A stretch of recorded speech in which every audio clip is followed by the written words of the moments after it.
la gran mayoría tiene una sólida formación en ese auditorio sobre el tema. Entonces, a título genérico, podríamos formular una serie de preguntas de partida para calentar motores. ¿Tú qué creerías? ¿Que el tiempo es un sistema continuo o que es un sistema discreto? Uno, dos. ¿Tú qué crees? ¿Que el espacio es un problema continuo o es un problema discreto? Los ingenieros trabajamos con este problema de 24 horas, ¿cierto? ¿Tú creerías que la naturaleza o el mundo en general en el que vivimos es un sistema continuo o es un sistema discreto? Suponiendo que tú A, sepas, B, creas que el tiempo es un sistema continuo, que el espacio es un sistema continuo, que el universo en el que vivimos es un sistema continuo, la inmensa mayoría de académicos, teóricos, investigadores, de la gente, estaría de acuerdo contigo, ¿cierto? Hay muy sólidos argumentos que nos permiten sostener muy razonablemente esa tesis. Incluso, habría algunos, te lo puedo plantear desde matemáticas, desde ingeniería, desde biología, en muchos otros campos, en los que dirían, no, ¿sabes qué? Es al mismo tiempo un fenómeno, al mismo tiempo un universo continuo y discreto, cosas así por el estilo, ¿cierto? Puede ser una sugerencia, no tienes que estar de acuerdo conmigo. Yo creo, hay una serie de argumentos que están por detrás de esto, esa es otra conferencia mucho más técnica, más fuerte que está por detrás de esto, que el universo en el que vivimos es esencialmente discreto. El tiempo es un fenómeno esencialmente discreto y demás, todo lo cual se origina a partir más o menos de este momento, ¿cierto? Todos hemos trabajado la hipótesis del continuo, formulada a finales del siglo XIX por Cantor, y a partir del famoso planteamiento de Cantor sobre la hipótesis del continuo, pasan 6 meses, qué sé yo, llegamos al reconocimiento de que ese es un problema indecidible, ¿cierto? Determinar el carácter continuo de la naturaleza, 1, 2 de las matemáticas, 3 de la, qué sé yo, finalmente ha sido caracterizado como un problema indecidible. Por consiguiente, un tema que merece una segunda o una tercera consideración. Pues bueno, ¿qué tal si pensamos que todas las matemáticas, toda la cultura, toda la civilización, hasta comienzos del siglo XX, es abierta o tácitamente de sistemas continuos? Esta civilización nace, ya voy a referirme a eso, hace 2500 años, ¿cierto? Uno de los elementos característicos desde el punto de vista filosófico, desde el punto de vista científico, desde el punto de vista cultural, desde el punto de vista religioso, desde el punto de vista qué sé yo, es que esta civilización, abierta o tácitamente, creyó o supo que a 38 le sigue 39, que a un día le sigue otro, ¿cierto? Todo el tema famoso de la inducción, después sistematizado con Hume y de ahí en adelante, ¿cierto? Que a rey muerto, rey puesto, y cosas por el estilo. Ser occidentales significa A, saber, B, creer que el universo es continuo.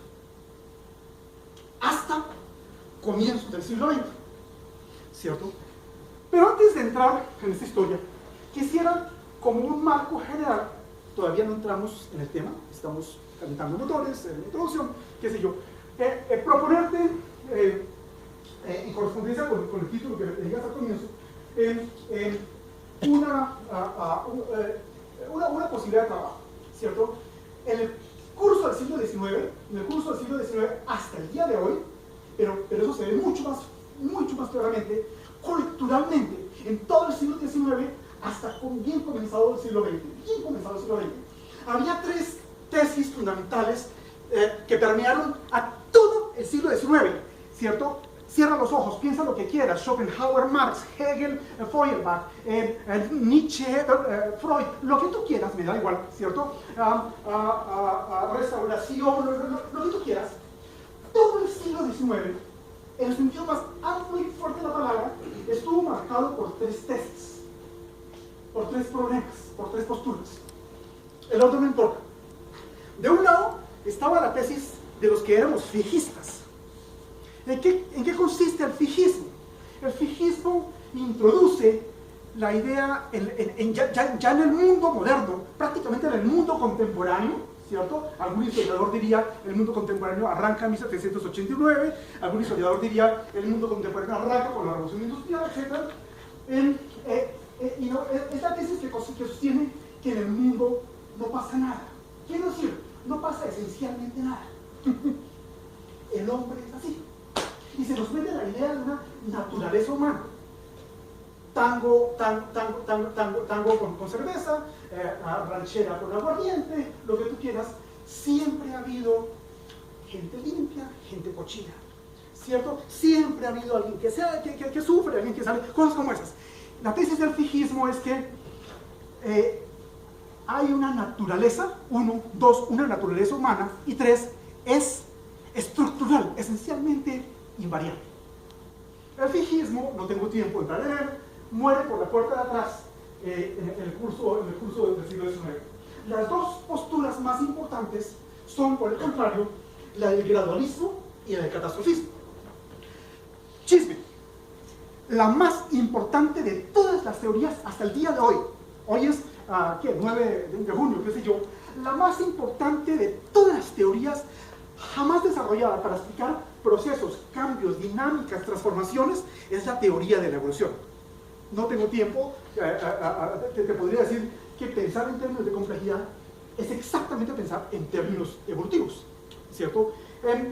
Pero Darwin interpreta él mismo y presenta la teoría de la evolución como una teoría gradualista. La razón por la que Darwin interpreta y presenta la teoría de la evolución como una teoría darwinista es por razones extracientíficas. Y las razones extracientíficas es que él vivía en la Inglaterra victoriana. ¿Qué es la Inglaterra victoriana? Prosperidad para todos, seguridad democrática, el primer tomo de la historia de la locura de Foucault, etc. Y entonces, por miedo o por prudencia o por las chuzadas o la NSA o lo que tú quieras, ¿cierto?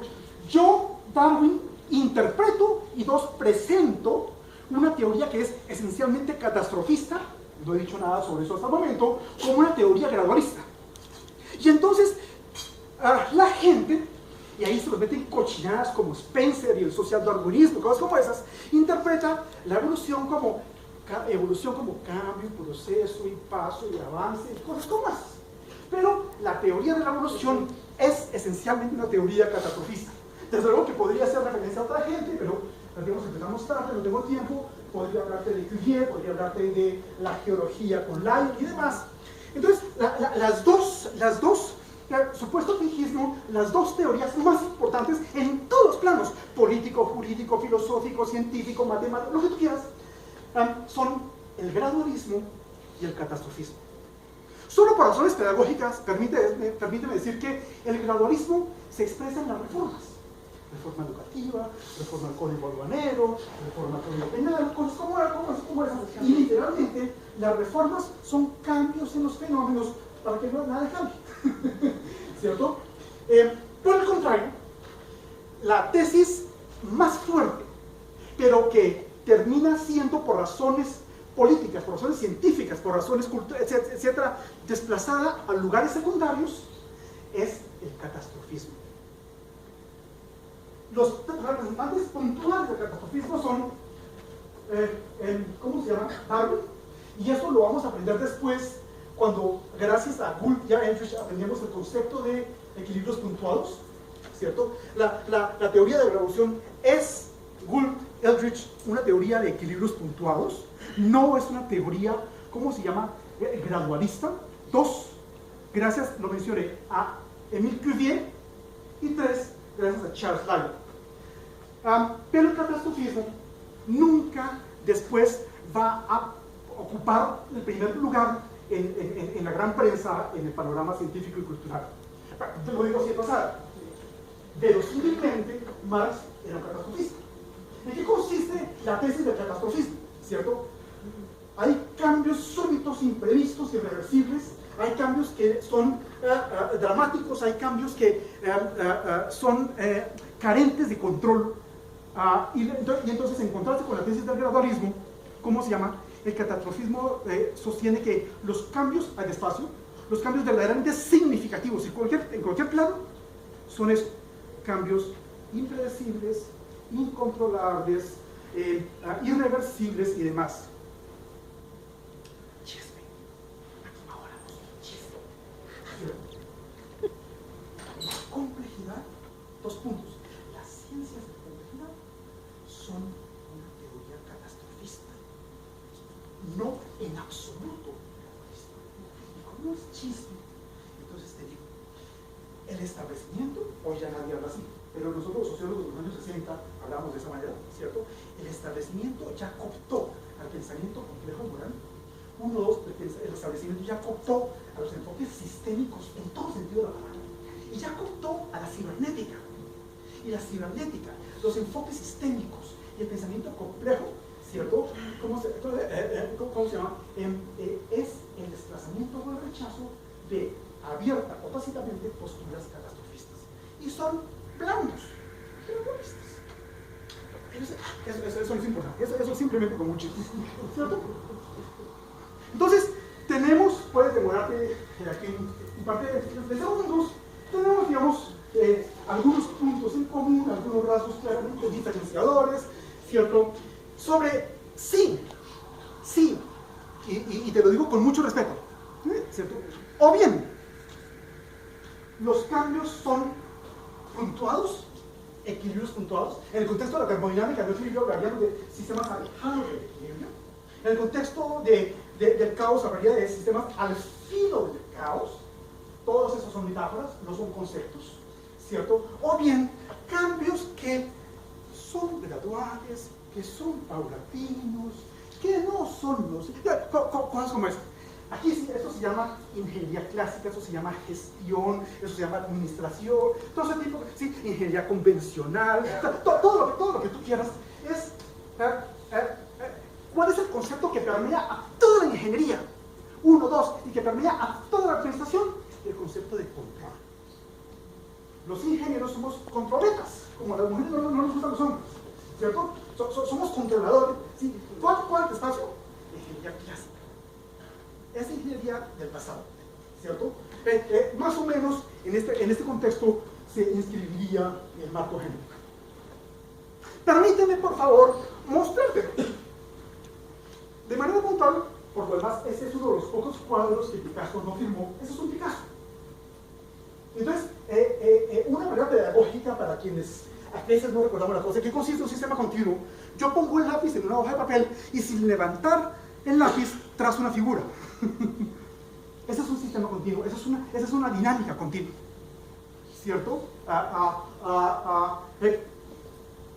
El origami o la papiroflexología son ejemplos de un pensamiento continuo, o de una comprensión o de una visión del mundo, de la realidad, en términos continuos. La arquitectura clásica, Miguel Ángel, Rodin, qué sé yo, todos conocemos esa anécdota. Una vez, justamente para David de Miguel Ángel, el tipo hizo traer un bloque de mármol de Carrara y se lo trajeron, estaba en el pedazo del bloque y dijo, es perfecto, ahí está la figura, solo hay que quitarle lo que sobra. ¿Cierto? Y ese es el famoso David, ¿cierto? Son representaciones, imágenes, aproximaciones de lo que es un mundo de sistemas continuos, ¿cierto? Lo digo incluso con mucho respeto. Nosotros los ciegos, ¿cierto? No nos interesa la discontinuidad, sino yo voy tratando cómo pueda de generar continuidades, ¿cierto? Entonces, el sistema Braille, pero ya empíricamente, para mí, lo digo con mucho respeto, lo real es el modo como el mundo se hace continuo, ¿cierto? Y no visualizar. En contraste con ese esquema, ese es un Chagall, un pintor ruso, qué sé yo, ese es un mundo discreto, un mundo, si se quiere, donde juega la psicología de la Gestalt, donde juega la imaginación para configurar o para crear imágenes o para cerrarlas, ¿cierto? Para volver al experimento anterior, es un dibujo, un sistema donde yo comienzo con el lápiz en el papel un momento y luego levanto el lápiz y continúo en otro lugar distinto, ¿cierto? Sorpresa, y esto no es nuevo para ninguno de nosotros, el mundo se hace y se hace con base en sistemas discretos, prefabricados, el ensamblaje, ¿cierto? Son sistemas esencialmente discretos que si esto es plausible, entonces lo que tendríamos como consecuencia, no tienes que estar de acuerdo conmigo, es que es un mundo discreto el que se encuentra en la base de y hace posible un mundo continuo. Esta idea comienza cultural, epocalmente, a comienzos del siglo XX, ¿cierto? Planck, la ecuación de agosto del año 1900, nos enseña que la energía es esencialmente discreta. Luego viene Einstein y nos dice, la energía es exactamente igual que la masa, supuesta a la velocidad de la luz. Pedagógicamente, la materia es energía de Planck. Y la energía es muy rápido. Y cuando va rápido la energía, pues esto da igual, ¿cierto? Entonces, la maravilla de Einstein es que aprendemos después de Planck que si la energía es continua, discreta, ¿cuántos? Si la energía es discreta, entonces con tanta mayor razón, la materia. Pasan 6 meses, estoy exagerando, y gracias a Shannon y Weaver, reconocemos que la información es igualmente discreta.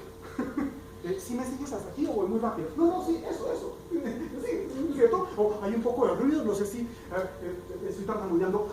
Eso, no, te sigo. ¿Cierto?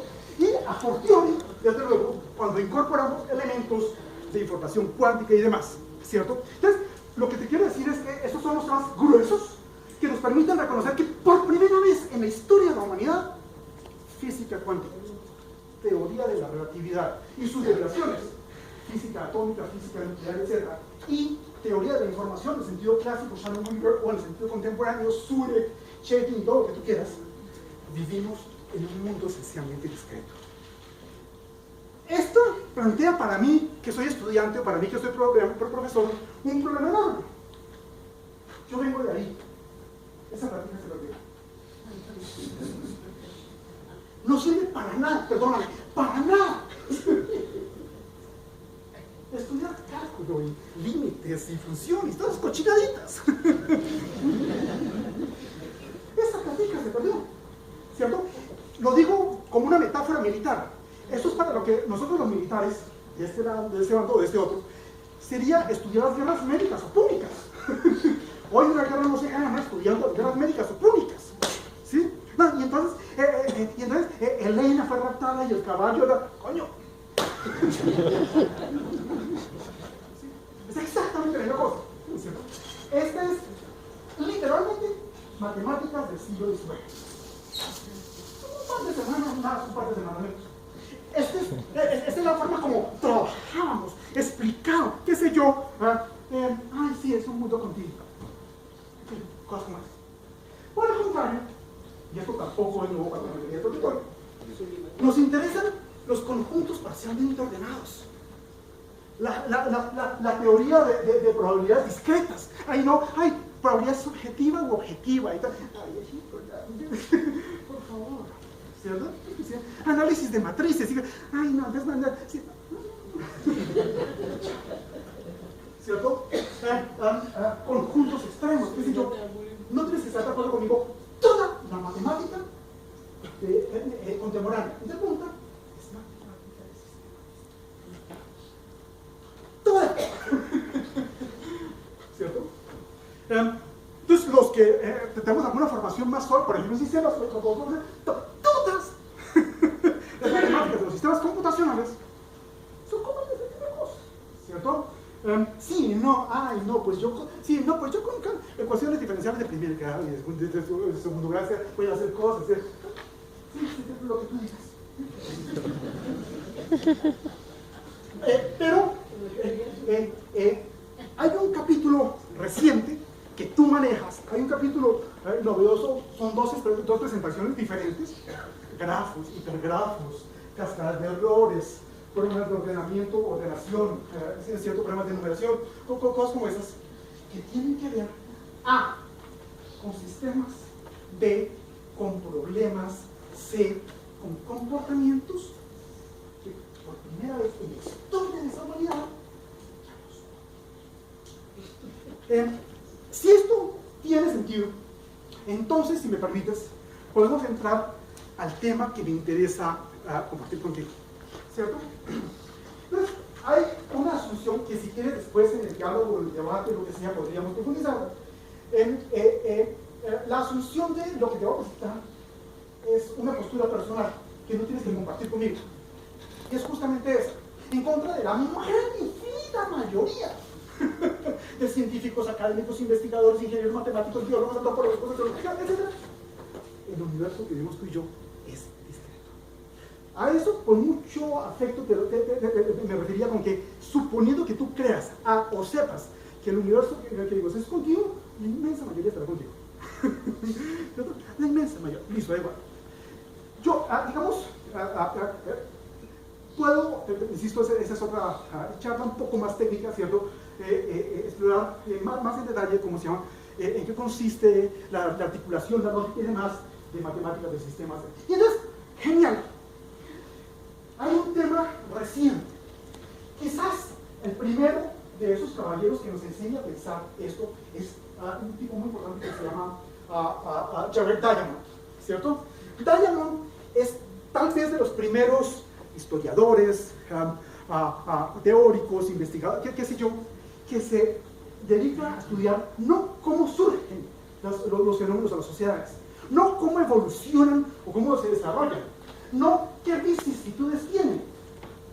Hemos entrado en un momento cultural, económico, político, etcétera, en el que por primera vez nos estamos ocupando de una cosa que atávicamente nunca habíamos considerado, y es las cosas fracasan, los sistemas colapsan, ¿cierto? Las cosas se acaban. Entonces, el primero de los libros, esto es traducido al español, ¿cierto? Armas, gérmenes de acero, nos permite entender por qué hay unas sociedades que triunfan sobre otras, mejor, porque hay unas sociedades que fracasan. Entonces, el tema es muy delicado.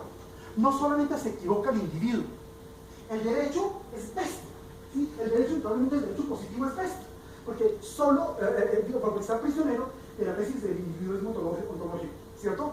Pero no solamente el individuo es el que se equivoca, o se puede equivocar, se equivocan grupos humanos enteros, se equivocan culturas enteras, despacio, se equivocan incluso civilizaciones. Hay civilizaciones que se equivocaron. Y esto lo aprendimos hace 3 semanas. Estoy exagerando, ¿cierto?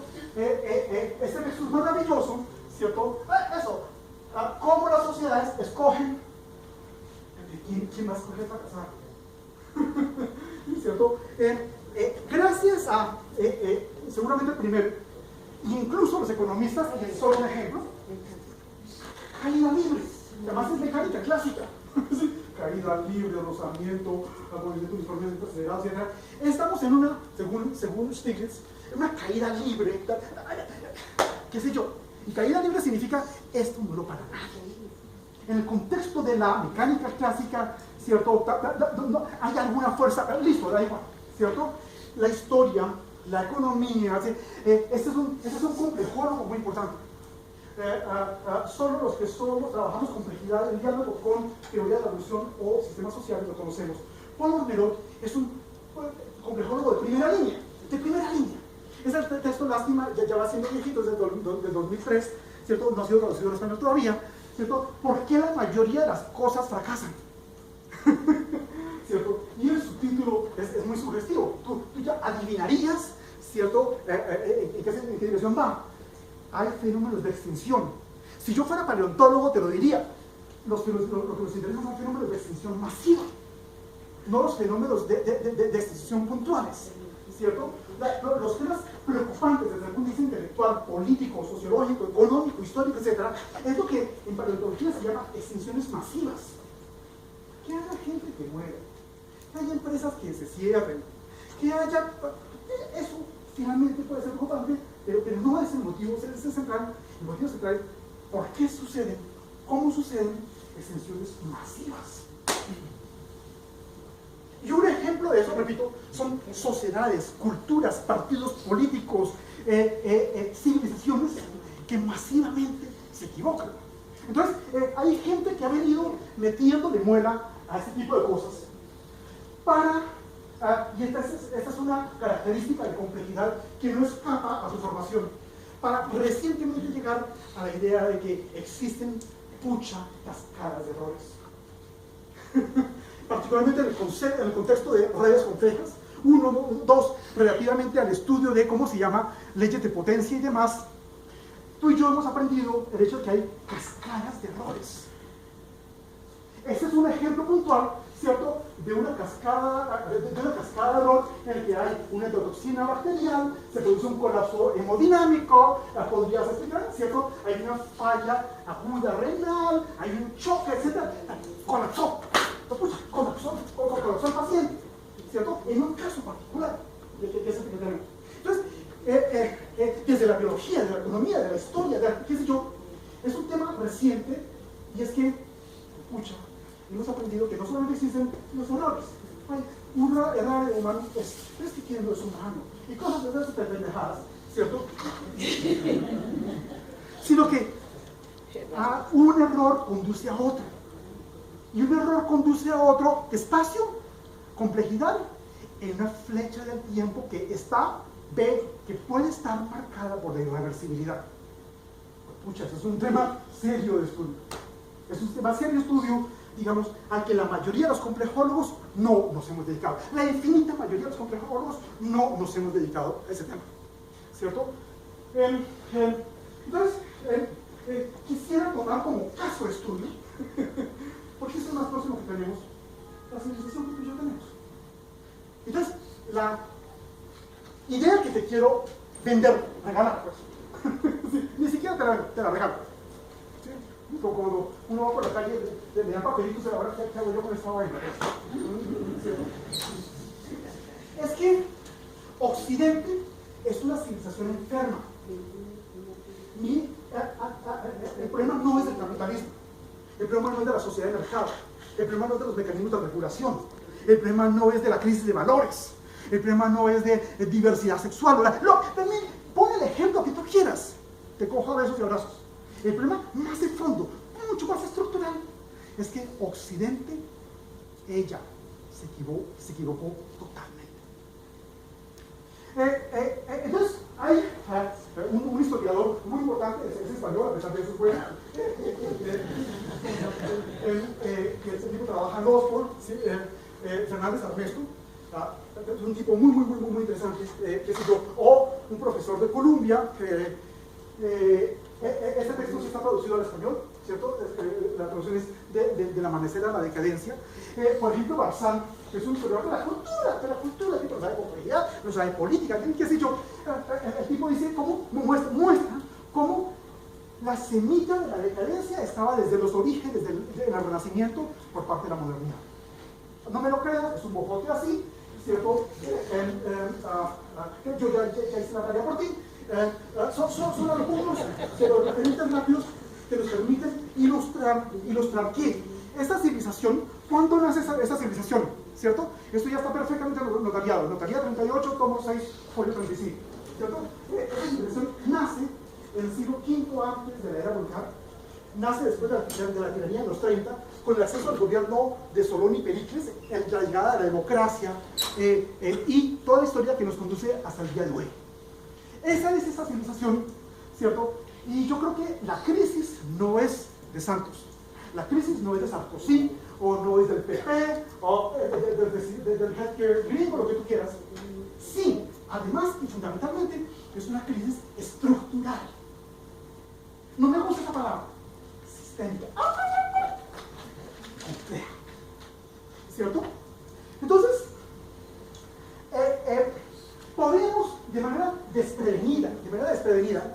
hacerle una lectura a la extensión en el tiempo de muchas de esas civilizaciones, ¿cierto? Occidente es una civilización absolutamente chistosa, ¿cierto? 2500 años, punto. La gran mayoría, no todas, la mayoría de las civilizaciones que han habido en la historia de la humanidad son bastante más antiguas que esta. Esta es una muchachita, ¿sí? Una lolita, ¿no? Con cholitos aquí, soltando cuadritos y tal. Una lolita. Sí, con cholitos. Sí. Se metió en una vaca loca y dijo, pucha, no sabe cómo salir. Los mejores cerebros los reunimos en febrero en Davos, ¿sí? Para estudiar por qué esta crisis, cómo salir de esta crisis. ¿Sí? Se hacen reuniones en Colombia está tocando la puerta de la OCDE, lo que tú quieras, a más alto nivel. Los mejores cerebros en el mundo no vimos venir las crisis. B, no sabemos cómo salir de ella o de ellas, ¿cierto? Entonces, en un periodo de tiempo fugaz, absolutamente fugaz, porque ha habido civilizaciones. Mira, yo soy cundiboyacense, nadie es perfecto, ¿cierto? Eso está perfectamente estudiado. La cultura de los muiscas, capturados y mirados. Lástima, llegaron los españoles, o si no, ya en la esquina estaban ya los incas, ¿cierto? Y hubiéramos sido una gran civilización, cosas como esas. Qué sé yo, chisme. Tú sabes que la palabra Cundinamarca viene del quechua, no importa, listo, ¿cierto? La madre, aparentemente, de todas las civilizaciones occidentales, sucede, la civilización india, ¿cierto? Mira, desde el año 7000 antes de la era vulgar, hasta la semana pasada, más o menos, ¿cierto? De ahí venimos los gitanos, de ahí vienen todas las lenguas indoeuropeas, todo lo que tú quieras, ¿cierto? Nace originalmente en un sitio arqueológico que se llama Harappa, en Puján, cerca al sur de Pakistán. Y entonces tienes alguna visión, digamos, rápida, somera, de cómo ha habido en cultura, en pensamiento, en sistemas sociales, en cosmovisiones, qué sé yo, civilizaciones que, escucha, han tenido una oportunidad, como de García Márquez, ¿cierto?, bastante más generosa. ¿Qué sé yo? Aquí tienes el esquema en las Américas, en África, Europa, qué sé yo, el imperio romano, el católico romano, el imperio romano, qué sé yo, donde tú vas viendo una serie de pincelazos, de chispadas, de fenómenos marcados esencialmente por dinámicas evolutivas que nos permiten distintas aproximaciones de una escala temporal. Esa es la otra idea que te quiero sugerir. No es inteligente, no es nueva. Pensar en términos de complejidad significa pensar en términos de historia con alta densidad temporal. Long delay, diría Bodel, ¿cierto? Los complejólogos no pensamos ya, ahorita, sí, no, también. ¿Sí? Pero además, y fundamentalmente, pensamos en términos de una escala temporal por una razón básica. Y es que, como te decía hace un momento, la mejor teoría jamás desarrollada, afortunadamente es una teoría incompleta, que es la teoría de la evolución para explicar dinámicas, procesos, cambios, transformaciones, etc., ¿cierto? Es una teoría como la vida que se mide a largo plazo. Como dicen los deportistas o los militares, una derrota a corto plazo no garantiza en absoluto una derrota a largo plazo. O al revés, una victoria a corto plazo no garantiza en absoluto a largo plazo una gran victoria. ¿Cierto? El capitalismo, lo que quiera que sea esa cosa, a unos nos gusta, a otros no nos gusta, el capitalismo se caracteriza porque descuenta el tiempo y se funda en una escala temporal muy breve, muy corta. Ser burgueses cultural, sociológicamente hablando, los burgueses triunfamos en 1789, ¿cierto? Ser burgueses significa tener una escala temporal chiquita, pequeñita. Y entonces perdemos una perspectiva maravillosa que te quiero ilustrar con distintos ejemplos como estos, ¿cierto? La civilización de los toltecas, en Oaxaca, qué sé yo, no voy a mencionar el caso de los mayas, eso está perfectamente estudiado, todo lo que quieras, una civilización que duró 9000 años, hasta que llegó este bobo de Hernán Cortés, traídos de las cárceles de Cádiz y todo ese tipo de cosas, listo, da igual, ¿cierto? Entonces, hay una serie de fenómenos que se van contraponiendo, hay unas civilizaciones que fracasan, en otro escenario surge otro, y llegamos aquí a Occidente, ¿cierto? ¿Qué es Occidente? Coges una licuadora y echas Roma, Atenas y Jerusalén, un poco de hielo, 2 pizcas de etcétera, agitas y sale esa civilización. Eso es Occidente. Occidente es la integración de Atenas, Jerusalén y Roma. Aquí tenemos simplemente la posición de, ¿cómo se llama?, de un momento particular. Eso, incluso señalando, hay un patrón. Los que somos matemáticos o ingenieros nos gusta pensar en patrones. Hay un patrón de la decadencia y la duración de los grandes imperios. Aproximadamente 250 años, más como esas, no vas a caer en el siribí. Las señoras decimos siribí. Sí, los tipos no entendemos qué es esa cosa. No vas a caer en el siribí de, ay, después del imperio británico, entonces el imperio estadounidense. Entonces, ¿sabes qué? Porque ese va a tener 250 años, ni siquiera yo se lo creo. ¿Cierto? Si esto fuera posible, los que somos optimistas vemos la botella semillera. Y estamos, según ese esquema, y eso es una presentación, en el momento para que, bueno, listo, no quiero llegar todavía al núcleo de la cosa. Entonces, de distintos planos que tú logras cruzar fácilmente, logras transponer unos con otros, lo que me interesa es reconocer que hay escalas temporales distintas. Y es en esas escalas temporales donde entonces estudiamos lo que a ti y a mí me interesa: dinámicas de salud, dinámicas tecnológicas, estructuras políticas, universo axiológico, qué sé yo, para, digámoslo de manera puntual, son en África, en Europa, digamos, he sido prolijo para señalarte una misma idea que tú ya cogiste esa, exactamente esa. Métele, te pido un favor, métele todo lo que tú quieras. No es el capitalismo lo que, para bien o para mal, está en crisis. Es un sistema total de valores. Es una forma de vida. ¿Cierto? Es un tipo de relación conmigo mismo o conmigo misma. Es un tipo de relación con la naturaleza. Entonces, métele, te pido un favor, métele todo lo que tú quieras, ni me lo cuentes, estaré de acuerdo contigo. Estaré de acuerdo contigo para señalar que, me quedo, soy un blando, me vuelvo un blando, ¿cierto? Si digo, no, es la crisis del mundo contemporáneo, una crisis de la sociedad libre de mercado, o cosas así, William Ospina, y es dejarle listo, da igual. Entonces, hay una circunstancia maravillosa que es la que da motivo de trabajo a los complejólogos y las complejólogas. Aquello que da motivo de trabajo a los complejólogos y las complejólogas es el estudio de las crisis.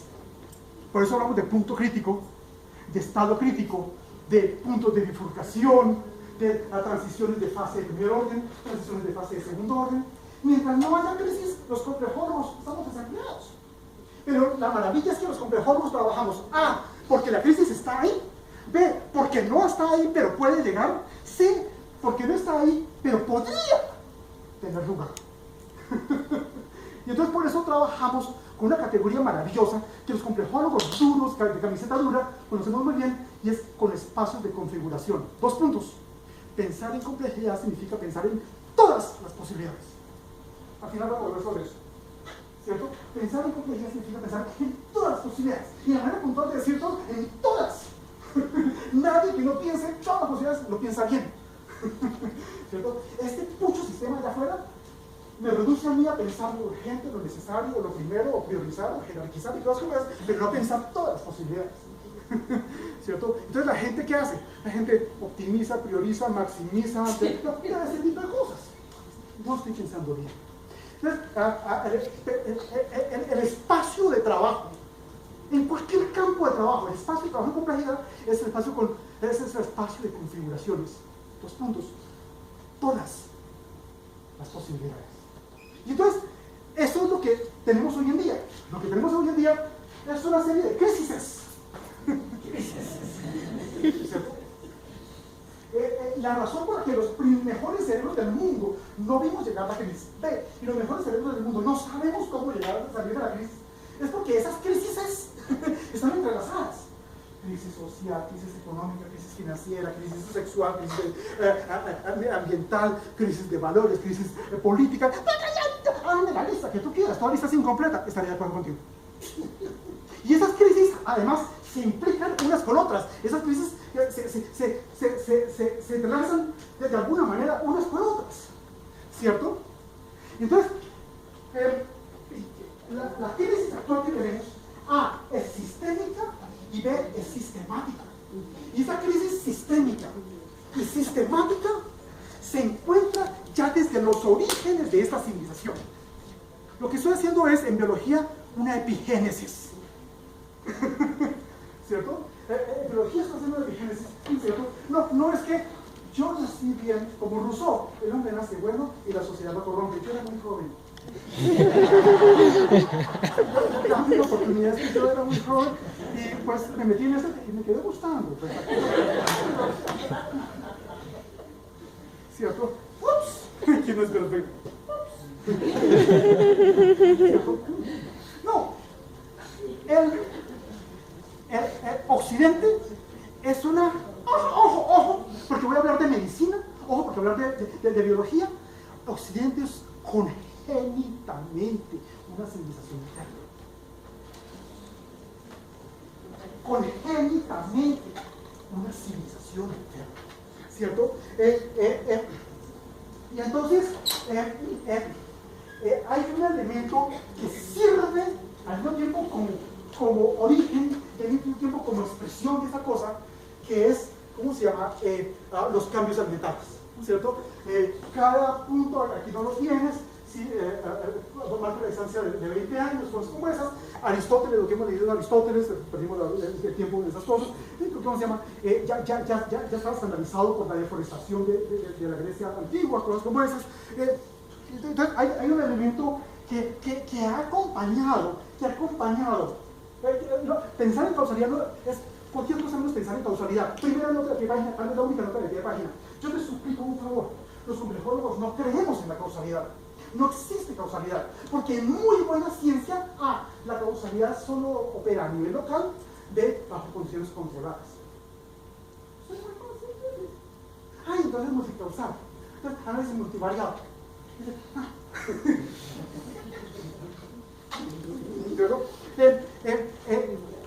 Bajémonos de la causalidad, porque es muy mala ciencia, ni maravilla, ni mala, lo que quieras.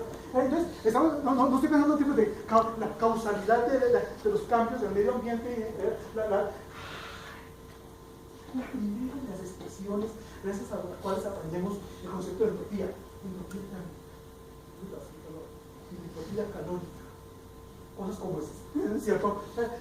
Entonces, hay una serie de circunstancias perfectamente estudiadas, claramente señaladas, ¿cierto? Mira una línea de tiempo plausible, bastante plausible. Muchas de las fuentes, no varias, pero muchas de las fuentes que he tomado aquí es del libro de Hechos de la CIA. ¿Sí? Para Hechos, the Book of Facts, digamos científicamente, esto es un desarrollo que vale la pena visitar, ¿cierto? Entonces, hay una serie, ya voy a volver sobre esa idea, hay una serie de circunstancias que nos permiten ver, ilustrar muy bien en qué consiste la crisis, por ejemplo, de los Estados Unidos, ¿cierto? Aquí me voy a desviar con respecto a lo que viene para anticiparme, ¿cierto? Todo sucede justamente a raíz de, y como consecuencia de la caída del muro de Berlín. Perestroika, Glasnost, la caída del muro de Berlín, Gorbachev, etc. Tomó a todo el mundo por sorpresa, a estos y a estos. Nadie se la esperaba. medio mundo literalmente se hundió. Y los halcones gringos, Condi, Condoreza, ¿cierto? Todo el centro de gobierno de Harvard, Huntington, esa gente dijo, triunfamos. Desestamos. Pero la sorpresa es que inmediatamente, 2 semanas después, ya te lo voy a mostrar, la crisis se concentra en la crisis de los .com, de los hedge funds, de los subprime, de las hipotecas mortgage, ¿cómo se llama? El techo de la deuda gringa, la crisis en Europa. Genial. Era una situación insostenible, lástima que esa se le ya. Vienen una serie de factores que nos permiten identificar eso dramático, ¿cierto? Este es para el año 2010, miento, no me creas, 2011, ¿cierto? El porcentaje de la deuda de la deuda con respecto al Producto Interno Bruto. Entonces, era del 48, España, ahora, ¿cómo se llama? Portugal, del 93, ¿cierto? Del 61 para 2011. ¿Cuánto sacó una hoja de código fecha? Jorge me dijo, haz un quiz, etc. ¿Cuál es la deuda española para el año 2014? Hoy, qué sé yo, 98%. Es decir, por cada 100 pesos que yo recibo, te devuelvo 98. ¿Sí? Ay, Leticia linda, ella, ¿no? Y Felipe VI, no, a mí,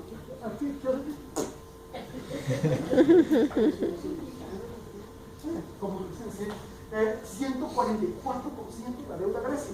La gente suicidándose por montones, ¿cierto? Maravilloso. Para el año 2011, ¿sí? Eso era un paseo, el 110% de la deuda en Italia. ¿Cierto? Italia, que hasta la semana pasada formó parte del grupo G7. ¿Sí? Como dice Juanma, ¿no? Y Oscar Iván, ¿cierto? De buenas costumbres, ¿cierto? El grupo de buenas costumbres, de buenas prácticas, y cosas generadas, ¿cierto? Francia ya está en para el año 2011 está en 100.7, 100.8%. Es decir, por cada 100 pesos que yo recibo, te debo 108. Hoy es bastante peor. Te presento disculpas. Estuve buscando, no tengo, en fin, ya, créeme. ¿Cierto? Ese es el techo de la deuda. Todos conocemos ese reloj que queda allá en Nueva York, ¿cierto? Por el simple hecho de yo ser un niño gringo, chicano o lo que sea, en el asco estoy debiendo aproximadamente $180,000. Por el simple hecho de hacerlo.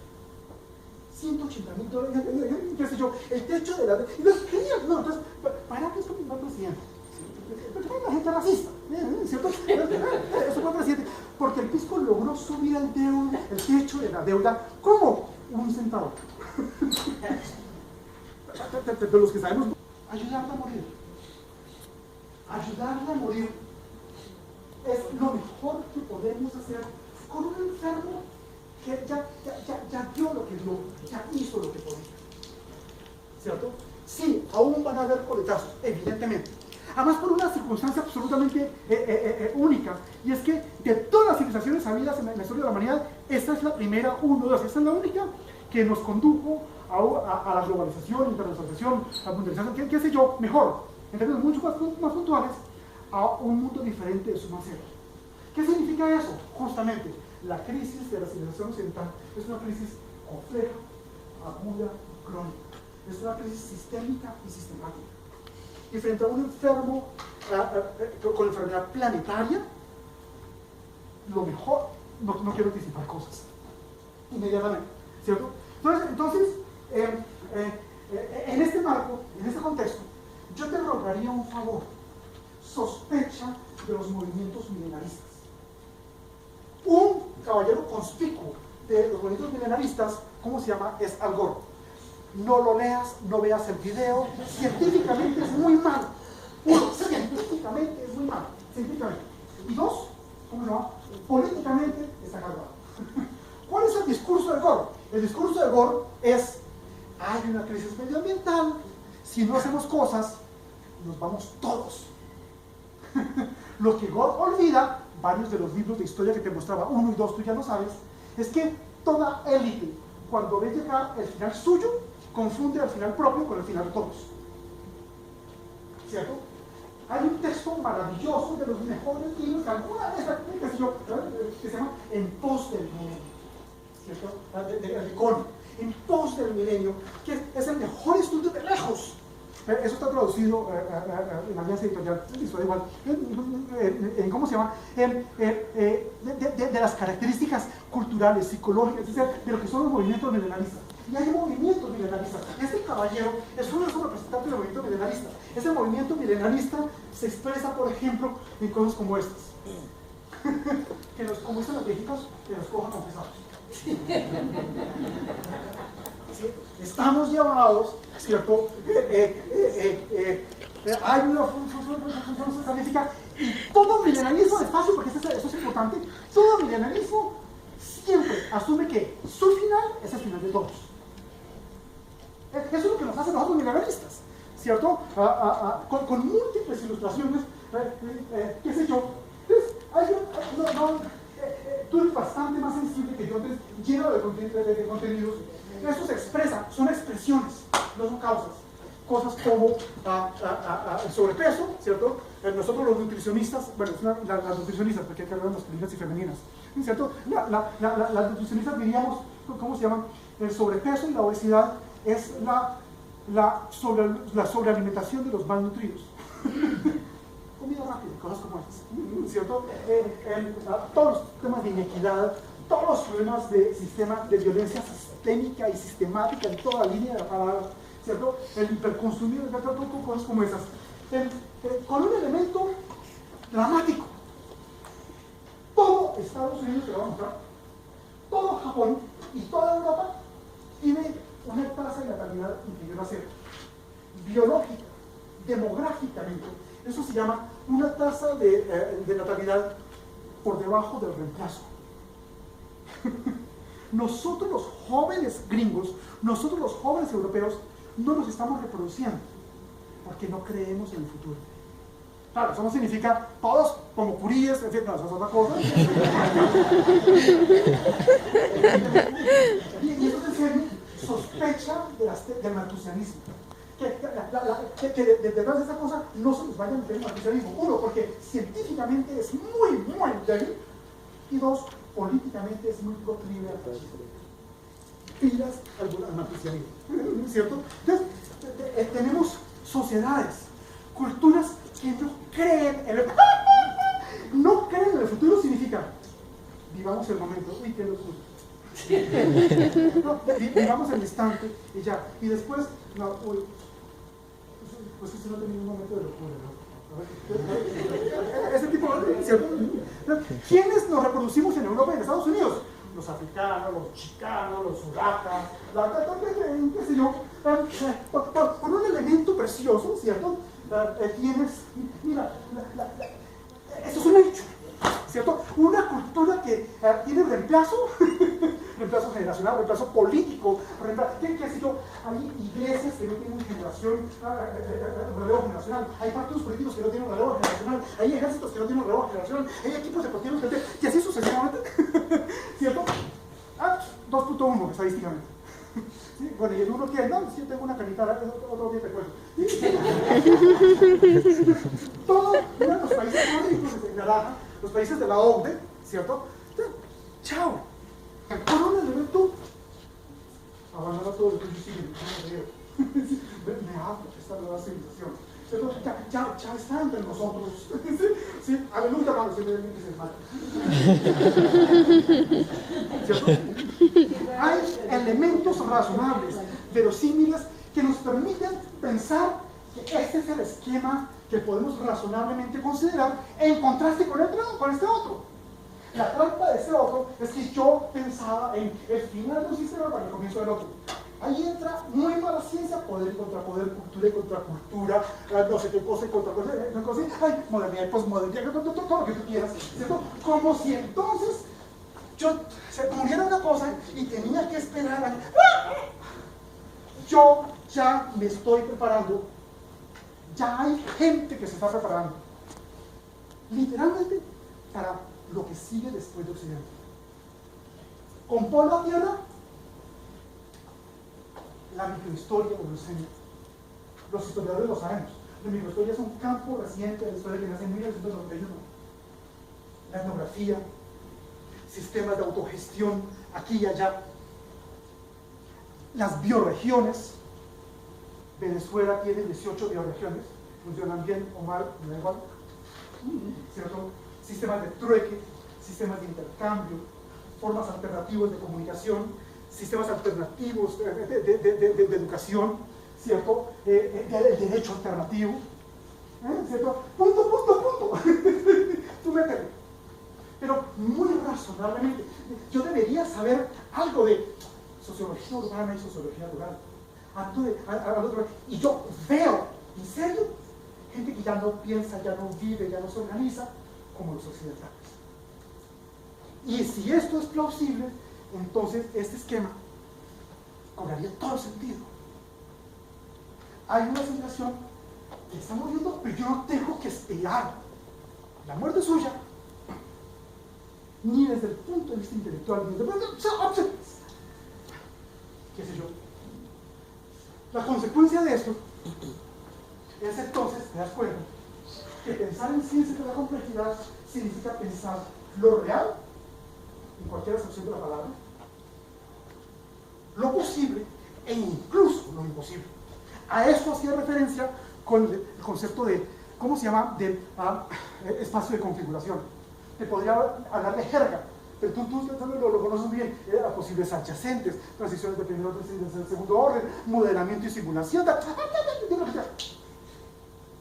Nadie que no trabaja en complejidad no se aboca al trabajo simultáneamente, en paralelo, con, por lo menos, realidad, posibilidad y lo imposible mismo.